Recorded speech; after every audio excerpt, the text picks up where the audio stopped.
O Eduardo está lá fora apertando cada vez mais os parafusos, né, da própria cadeia dele, do pai dele, e ele está impossibilitado de vir para o Brasil, se tornou um pária, duvido que ele volte algum dia, acho que vai morrer nos Estados Unidos.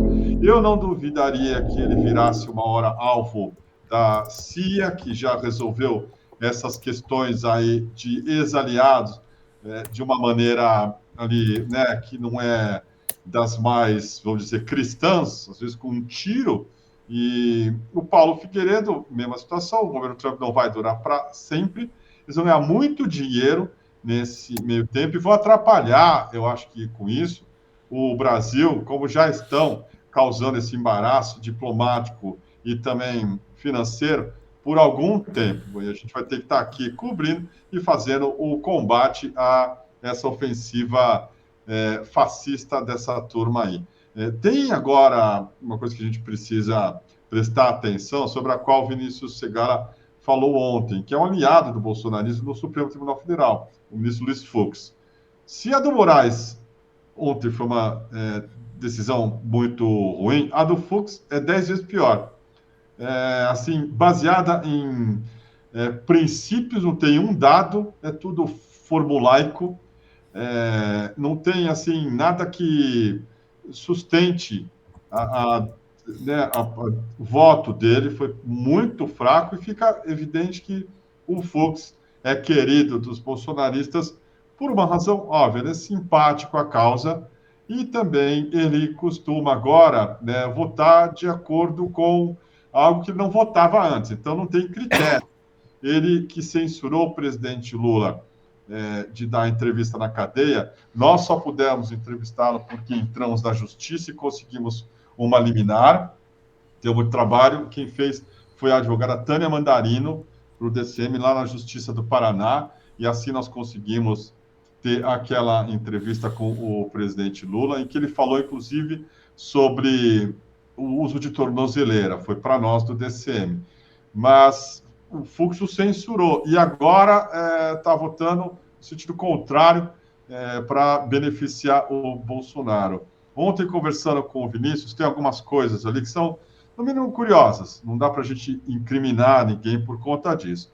Mas o filho do Fux advogou para o Flávio Bolsonaro, ou advoga ainda, nós estamos até apurando, né, Vinícius?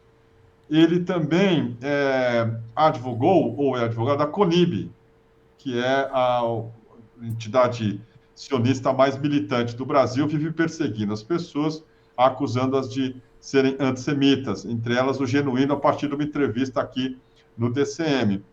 Tem também uma relação de amizade entre a filha do Fux, todos eles são advogados, tá? A filha do Fux e o falecido Bebiano. Pode não ser nada? Pode não ser nada, mas digamos assim, que é um círculo interessante, assim, e é notícia. Não precisa tirar nenhuma conclusão a partir daí, mas diga-me para quem você presta serviço de advocacia, eu te direi quem é também, né? E tudo isso aí está no meio dessa confusão toda que o Brasil vive hoje, que interessa sobremaneira aos grupos fascistas comandados pelo Donald Trump. Vinícius Segal, eu queria que você falasse um pouquinho sobre o Fux, essa decisão dele, e sobre também as coisas todas aí, inclusive o Pedro Zambarda. Por favor, diga lá.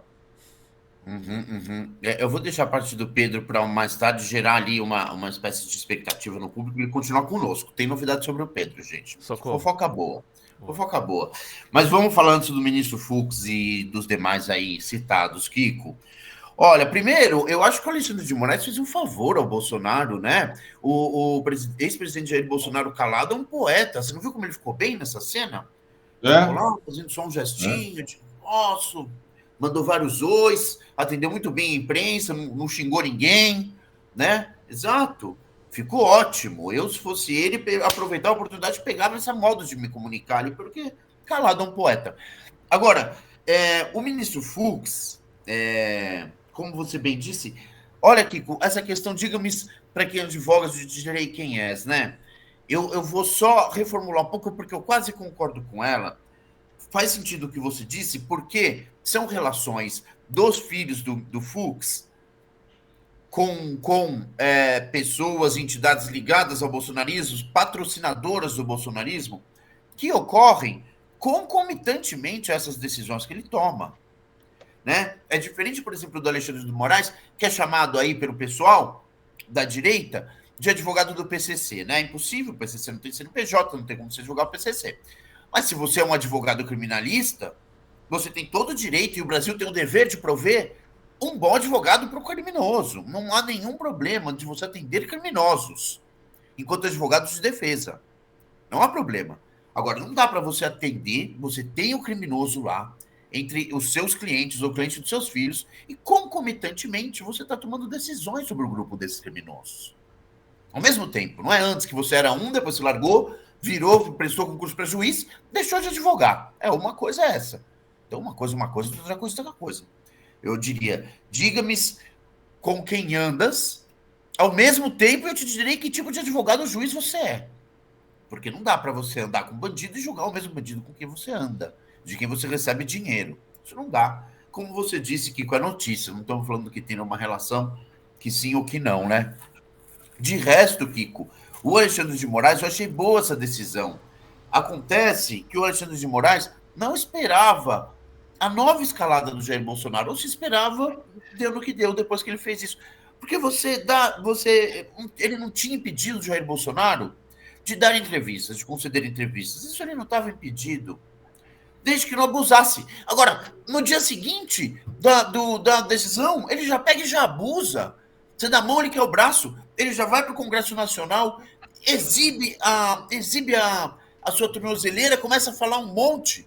Poxa, era isso que não podia, né, Bolsonaro? Se ele tivesse dado entrevista que nem uma pessoa decente, que nem o presidente Lula, que vai, colocou o seu terninho, recebeu e dá uma entrevista sem ataques, sem ficar fazendo essas loucuras, ele ainda ia ter esse direito. Abuso do direito que lhe concedeu o Alexandre de Moraes, permitindo que ele ficasse apenas com as cautelares em vez de ir para a cadeia.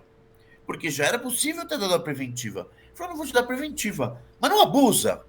Foi basicamente isso que o Alexandre de Moraes falou. Mas não abusa. Você pode falar com a imprensa, ok, mas não abusa. Aí a primeira coisa que ele faz no primeiro dia é abusar. Aí o Alexandre de Moraes tem que falar, puta, agora me explique e você vai, vou ter que tirar esse seu privilégio. Agora eu vou te dar essa boa ajuda de te fazer ter que ficar quieto, que você calado é um poeta. É isso, Kiko. Olha só, tem, além do que eu mostrei ali, aquela charge do Aroeira, que motivou uma ação da Conib, né? E quem era advogado da Conib era o filho do Fux. O Aroeira acabou se beneficiando aqui, o processo foi arquivado pelo Ministério Público. Mas está aqui, ó, teve esse outro episódio que, na terceira semana de governo Bolsonaro, o Supremo forneceu o primeiro alívio à família.